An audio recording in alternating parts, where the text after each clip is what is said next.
It began as a night of celebration at Conan O'Brien's Christmas party, until an unexpected family argument forced Rob and Michelle Reiner to leave in haste. This Brentwood mansion, once a sanctuary for Hollywood legends, would soon be at the heart of a tragedy. Even insiders still struggle to explain. 7 disturbing new details about Michelle's final hours threaten to rewrite everything we thought we knew. What really happened after the doors closed that night? And why did a simple act of parental devotion turn irreversible? Rob and Michelle Reiner arrived at Conan O'Brien's home just as the city's holiday lights flickered on, stepping into a house filled with laughter, famous faces, and the easy confidence of old friends. The guest list, carefully curated as always, had been finalized weeks before. But that afternoon, Rob made a quiet call to Conan, requesting that Nick be added. He and Michelle had spent days debating whether their son should attend. Nick's recent behavior, erratic and unpredictable, sometimes vanishing for hours, had left both parents uneasy. Still, they hoped that the familiar setting and the comfort of close friends might help steady him, if only for one night. Witnesses later recalled a subtle tension shadowing the Reiner family as they entered. Michelle, elegant as ever, moved through the crowd with a gentle smile, but her attention kept circling back to Nick. He lingered at the edges of the room, head down, avoiding eye contact, hands tucked deep in his pockets. Friends noticed Michelle's watchfulness, the way she glanced up whenever Nick shifted or spoke, the way her hand would rest on his shoulder for a moment longer than necessary. For those who knew the family, her vigilance was nothing new. In recent months, Michelle had confided her exhaustion to close friends, describing nights spent waiting for the phone to ring, days of walking on eggshells. Still, she insisted on hope, telling one confidant that Nick's new medication seemed to be helping, and that maybe, just maybe, this Christmas would be different. But as the party unfolded, the sense of unease grew. Guests exchanged quiet looks, sensing that something was off. Michelle's laughter felt a beat too quick, her smiles a little too practiced. She never let Nick out of her sight for long, as if afraid that even a moment's distraction might tip the balance. If stories like this matter to you, subscribe to the channel. We cover the cases that deserve to be remembered with the respect they deserve. Nick's agitation grew louder as the night wore on. According to guests who later spoke to reporters, the argument between him and his parents drew uncomfortable attention, voices rising above the usual party chatter. Several attendees described the confrontation as heated and difficult to ignore, with Nick's behavior strange, erratic, and increasingly volatile. The tension became impossible to contain, and the family decided to leave the party earlier than planned. Accounts from that night say the departure was abrupt. There was no extended farewell, just a quiet break from the festivities as Rob, Michelle, and Nick made their way to the exit. Some guests recall a sense of unease hanging in the air, an unsettled feeling that something had gone badly wrong. Security staff at the event were seen nearby, watching closely as the family left together. No one intervened directly, but the urgency was clear. For those present, the image of Michelle that night remains fixed. Standing between her husband and son, her posture tense, her attention divided. She was seen glancing back toward the house as they stepped out into the night, her expression unreadable to those who caught it. That was the last time any of those party guests would see her alive.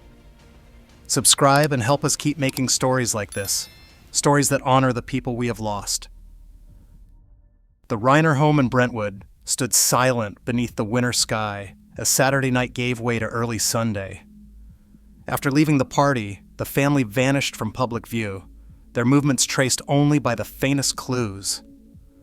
Official records confirm Rob, Michelle, and Nick returned home late that night, but no one outside the house can say for certain what happened behind closed doors.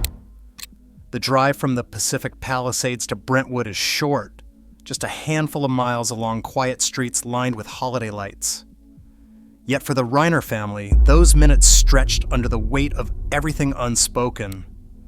Law enforcement has not released a precise timeline for their return, and no security footage or traffic data has been made public. What is known is that the next day the home would become the center of a homicide investigation. Prosecutors allege that the fatal attack took place in the early morning hours of December 14th, but the exact hour remains unconfirmed. Neighbors later described the night as uneventful from the outside. No one reported hearing a violent struggle or cries for help.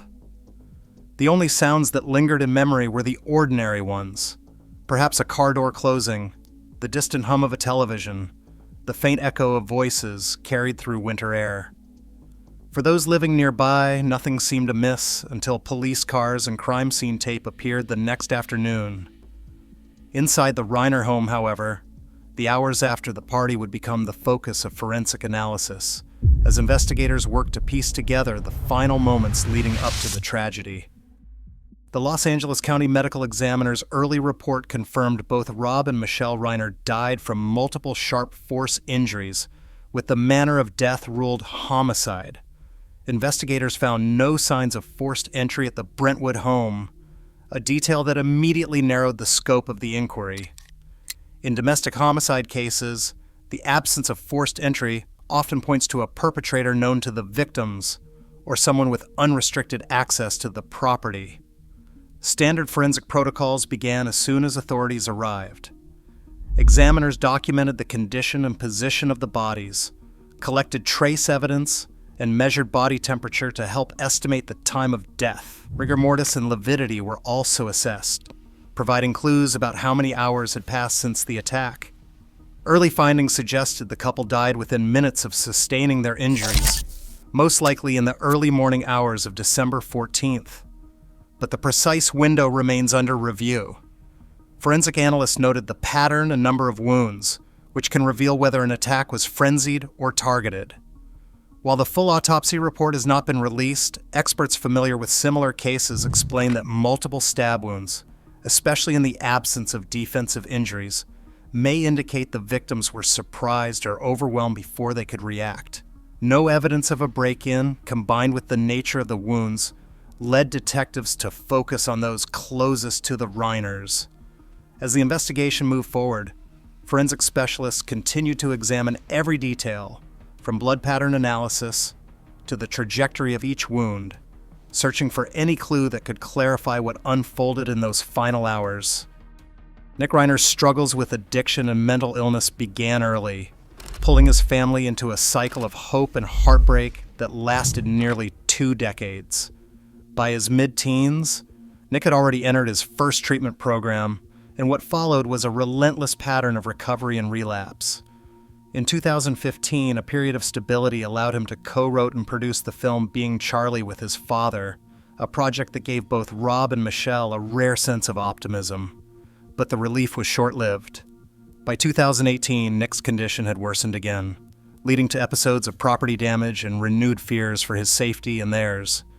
Even after years of setbacks, Michelle and Rob refused to give up, welcoming Nick back home in 2020 in another attempt to keep him close and safe.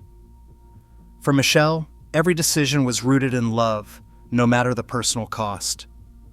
Support the channel so content like this can keep existing. Subscribe if you believe these stories matter. Nick Reiner was taken into custody on Sunday night in the Exposition Park area of South Los Angeles, hours after the bodies of Rob and Michelle were discovered at their Brentwood home. Los Angeles County booking records confirm he was held without bail and transferred to the county jail, where he remains awaiting trial. Prosecutors have charged him with 2 counts of murder, alleging the killings took place in the early morning hours of December 14th. Defense attorney Alan Jackson has entered an appearance on Nick's behalf, signaling a high-profile legal battle ahead. No public statements have been made about how the defense will be funded, and the question of financial responsibility has already become a point of speculation. Legal observers expect that witnesses from the Christmas party, including friends and well-known figures present that night, will play a central role if the case goes to trial. Proceedings are expected to unfold over the coming years. Tonight, families across the country still face impossible choices behind closed doors. As mental health crises rise, even unwavering love cannot guarantee safety. The tragedy in Brentwood is a warning, and until support systems change, heartbreak like this remains possible. If this story matters to you, consider subscribing to the channel.